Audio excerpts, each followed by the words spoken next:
位听众朋友大家好，欢迎收听军事相对论。上周的国际焦点呢，全部都聚焦在美国总统拜登跟日本首相岸田文雄的双边会谈，还有史无前例的美日菲律宾三方会谈。那关于美日菲的合作呢，我在5月的时候会有来自现场的采访，因此呢，我决定到时候再做一个更完整的分享。我今天会先把焦点放在这个美日的领袖会谈。那这次岸田文雄去美国进行国事访问，是日本9年来第一次。那作为东道主的拜登可以说是给足了面子，不仅有盛大的欢迎仪式呢，他们还出动国务院的社群媒体小组去日本捐赠的樱花树下面来跟美国的国民来做访问。那有位受访者，我不确定他是不是被塞好的，但是呢，他讲了一句蛮耐人寻味的话。他说如果说美国在大西洋最好的盟友是英国的话，那日本就是美国在太平洋最好的盟友。这句话其实没有错，因为我印象很深刻，我曾经有跟一位韩国青瓦台的官员聊过，他跟我抱怨，他觉得美国比较重视日本，不重视韩国。他的观点是说如果有一天南韩被北韩攻击了，甚至被打败了，那美国呢仍然可以退守到日本，所以美国无论如何都会把日本给顾好。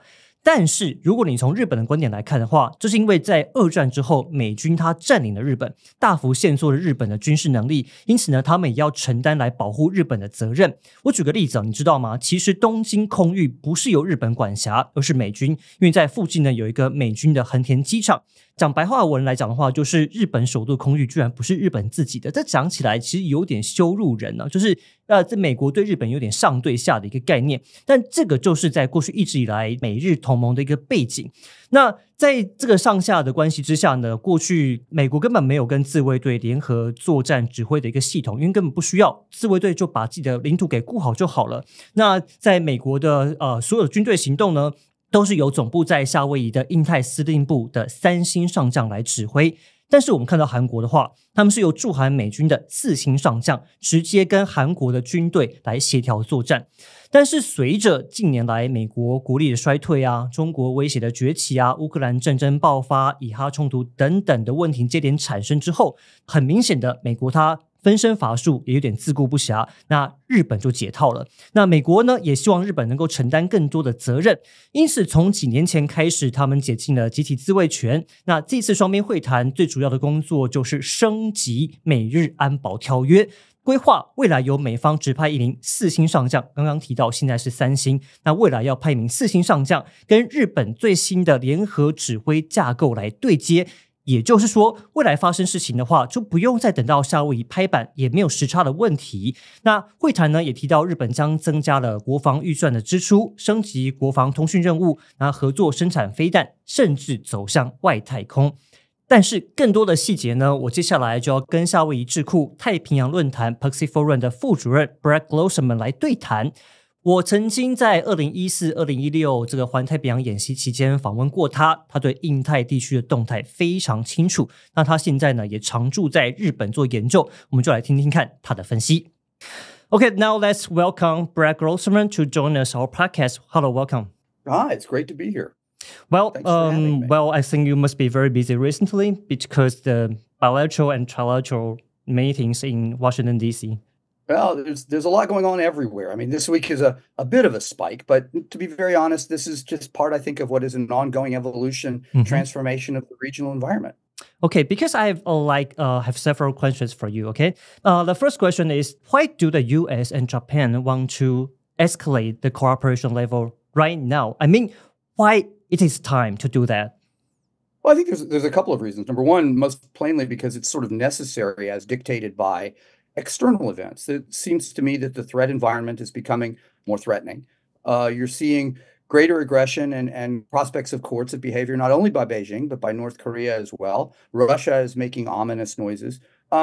There is a growing sense, I think, that the region is becoming more militarized, not only, again, with China, but you're just seeing other countries as well developing new capabilities and new possibilities. And so Japan is both evolving itself, the United States as well as evolving. And so what you need is both the management of those individual capabilities as well as the way that they interact together, so that the alliance, as I've always liked to say, is more than the sum of its parts. 1 + 1 = 3. So all of those together, I think, really are driving the two governments to, try to ensure that they're best prepared for any of the contingencies. And you have to acknowledge one of the contingencies, of course, is the possibility of a Donald Trump election victory in the November 2024 presidential election. So one of the goals is to try to lock in as much as possible the changes, the modernizations, the cooperation between the two allies. The problem, of course, is that there really is no way, I'm afraid, that we can be comfortable and confident that we're going to Trump-proof the alliance, if you will. But we can certainly, and this is what the governments are doing, certainly try to make that to advance that as far as possible. So what exactly the role Japan will play in the U.S. global security strategy? Well, I mean, that's a very good question. And I think you have to look at, to answer that properly, and it takes far more time than you and I have today in a podcast, but I think you have to look at both where we're talking about the contingency first, and then, of course, what the respective roles of each country would be, both an ally and then as just a sovereign nation. So clearly, in the context of a defensive Japan situation, which there are territorial disputes with China, as I think you know, well, and frankly, I think Taiwan's involved in that as well.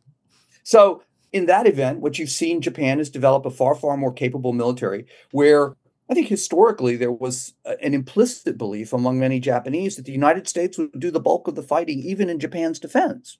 And I think that's become recognized as unrealistic, and thus Japan has modernized its capabilities. And so we're seeing Japan will be forced to lead, I think, obviously, and rightly so, in that particular case. Then we move to broader regional contingencies, whether we're talking about the Korean Peninsula up to the northwest, or if we're talking to Taiwan or the Southwest Passages. In those cases, the United States is obviously going to be on the lead, but Japan is going to be providing either maintenance, repair, logistics. It's a flow-through point in both cases that a lot of the equipment will be coming through the bases in Japan. There's been a big question about the ability of the Japanese to actually provide maintenance to U.S. ships that are damaged in a conflict. The problem there not only being whether Japanese law permits it, but whether the U.S. law does as well. And they're going to have to modify that. The Japanese, I think, will be providing ISR, intelligence, surveillance, reconnaissance, maritime domain awareness, MDA. The Japanese will be providing us a full spectrum of intelligence and information. The idea that Japan would be on the front end shooting is silly, except obviously in the defense of Japanese assets. Yep. And then, of course, there will also be contribution in terms of the diplomatic and, frankly, coercive diplomatic measures that would be employed against any particular adversary, as we've seen in the Ukraine situation, as we've seen in UN resolutions regarding North Korea and its nuclear proliferation.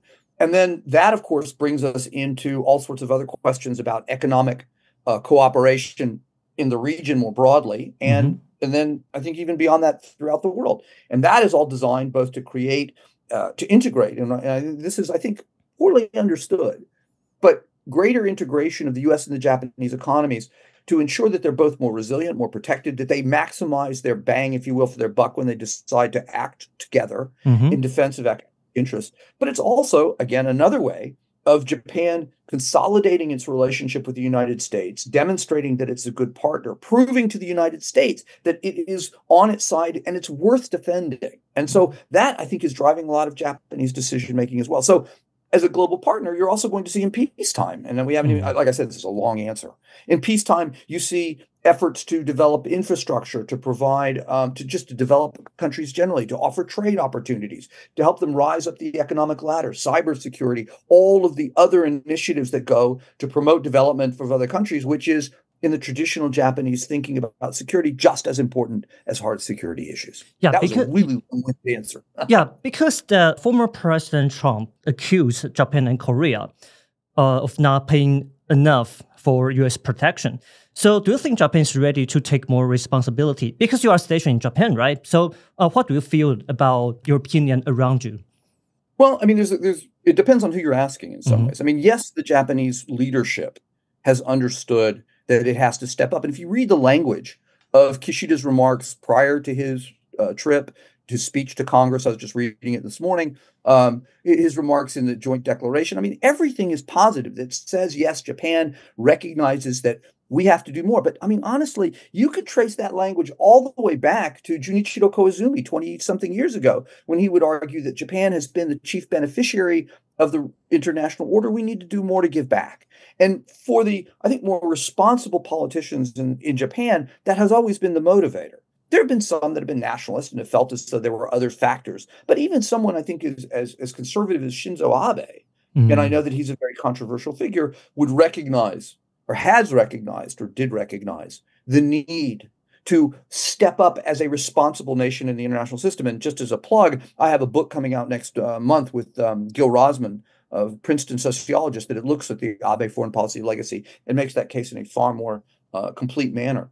But yes, the Japanese, I think, are understanding the requirements. And this also requires putting money on the table for development programs, of working and collaborating, and the subsidiary steps that follow that. So, for example, I don't know if it's gotten attention in Taiwan, but the Japanese have revised or are revising their information security laws and the security clearance system. And what that's all about really is to create a system to protect information in ways that instill confidence in partners like the United States or the UK or Australia or Italy, since given cooperation in the fighter jet program, that you're going to be able to protect the intellectual property. And that's the domestic changes that the Japanese recognize they have to do in order to then accomplish the other objectives that are as important. So I think, yes, there is an understanding. The public has been slow.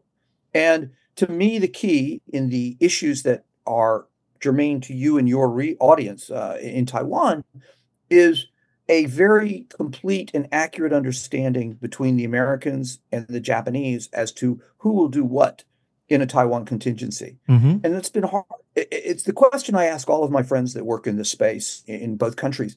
I don't have a security clearance, so I don't expect them to tell me, and I would never ask them. But the question is, are you comfortable with your understanding of what Japan will do? And invariably, the Americans say, we want them to do more, but yes, we think we're in a good place. And so that's really the key, is making sure that when there is a crisis, that both sides understand what their roles are. Right now, we're trying to raise the level of Japanese involvement, and that's happening, but it's slow. And getting both the political understanding and then the public's understanding that there will be consequences and costs as a result, that's taking a little more time. That's why look at the language of what Kishida's talked about for the last couple of days. It's all been responsibility, responsibility, responsibility. But take Taiwan Strait as an example, right? So what can we expect Japan do when a crisis happens in Taiwan Strait? And how do they divide work with the United States? Well, the U.S. will be on the point. The Japanese will not be shooting. The Japanese will not be in a combat role or combat position. Japan will be surveilling the air, the water, the sky, providing the information that allows American operations. Japan will be a through point for logistical support for American forces, and perhaps Taiwan, as material goes through the large bases in Japan. Japan will provide the construction, the supply, repairs, maintenance of American assets that are either damaged or just depleted during the course of a contingency. But I don't think, for example, Japanese ships are going to be running interference or protecting American assets in the strait unless they are there for their own reasons and then are fired upon. But the idea that it's going to be Japanese Marines on the beach or Japanese ships on patrol is not going to happen. The Japanese will stay in their territorial waters as I think is constitutionally required or legally required, and then will act as their subsequent actions will be dependent upon what they're reacting to. But they won't be, as we say, the tip of the spear. But do you think they will offer like airport strip to Taiwanese airports? I mean, a military airport to... I think if a Taiwanese plane were to be in a position where the alternatives were to bail out or to or land, the Japanese would say land. I would think that in a crisis of that nature, the Japanese too, landing is the easy part. It's taking off after that's going to be hard. All right. Yeah. I would think that the Japanese would be prepared to offer that, but my money would say that you and I and anybody that's not working on the operational plans is not going to know that until the time of a crisis. I mean, it seems to me logically extremely difficult to see a Japanese prime minister, because that's where the decision would have to be made, to say, no, do not let that plane take off again in the event of a crisis such that there's... Now, what may well end up happening is the plane will take off without knowledge of the Japanese political authorities, right? But that's one of the convenient fudges. But I do not see how a Japanese prime minister can say, we are going to deny Taiwan its fighting capabilities in a crisis and not, at that point, jeopardize his relationship both with Taiwan and the United States. Okay. Okay, well, according to some reports, the US is also discussing with Australia and the UK for Japan's participation in AUKUS, AUKUS. So in your opinion, will Japan be a future participant? Probably. I think so. But mind you, what we're talking about is cooperation in what's called Pillar 2, which is the emerging technology. Yeah. That, of course, requires, at a starting point, that information security law. The Japanese have been interested in AUKUS since it was first revealed. If I recall, the Japanese had a very short notice about it ahead of time. The problem, of course, is that the British, Japan has both reciprocal access agreements or other military accords with both Canberra and London. So in some ways, it's the natural inclusion. The problem is just that at this moment, truthfully, the submarine issue is tough. Okay. The United States is having some issues of its own. And so I think the concern among both, particularly in Canberra, but also, again, in London, is not wanting to distract and introduce other issues that could prove to be a problem for that Pillar 1, which is seen as the most immediate concern of AUKUS. But over time, sure, I could see AUKUS, I could see Japan joining, I could see South Korea joining, and perhaps some other countries as well. But China also accuses AUKUS as a NATO Asian version. Is this description correct, or what's your opinion? Yeah. No, it's not. AUKUS is, first of all, a submarine acquisition plan, right? That's all it is. It's about building submarines.